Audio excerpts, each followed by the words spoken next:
ষড়যন্ত্রমূলকভাবে দেশকে অস্থিতিশীল করার চেষ্টার প্রতিবাদে নেত্রকোনায় স্বেচ্ছাসেবক দলের বিক্ষোভ মিছিল।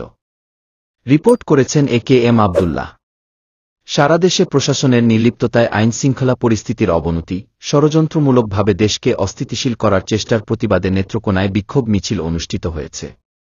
আজ মঙ্গলবার দুপুরে ছোট বাজারস্থ দলীয় কার্যালয়ে কেন্দ্রীয় কর্মসূচির অংশ হিসেবে নেত্রকোনা জেলা স্বেচ্ছাসেবক দল এই বিক্ষোভ মিছিলের আয়োজন করে।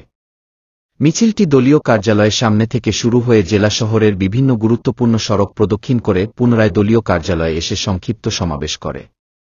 জেলা স্বেচ্ছাসেবক দলের সভাপতি সোলায়মান হাসান রুবেল এর সভাপতিত্বে সাধারণ সম্পাদক অ্যাডভোকেট খালিদ সাইফুল্লাহ মুন্নার সঞ্চালনায় সমাবেশে প্রধান অতিথি হিসেবে বক্তব্য রাখেন কেন্দ্রীয় স্বেচ্ছাসেবক দলের সহ সাধারণ সম্পাদক মর্তুজা বশির আপেল।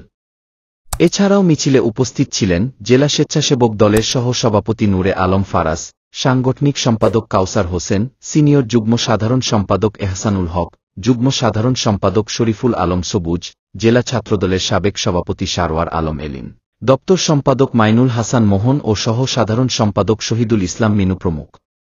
সমাবেশে বক্তারা দেশব্যাপী প্রশাসনের নির্লিপ্ততায় আইনশৃঙ্খলা পরিস্থিতির অবনতি, ষড়যন্ত্রমূলকভাবে দেশকে অস্থিতিশীল করার চেষ্টার তীব্র নিন্দা ও প্রতিবাদ জানিয়ে সকল ষড়যন্ত্রকারীদের বিরুদ্ধে দলীয় নেতাকর্মীদের সর্বদা সতর্ক থাকার আহ্বান জানান।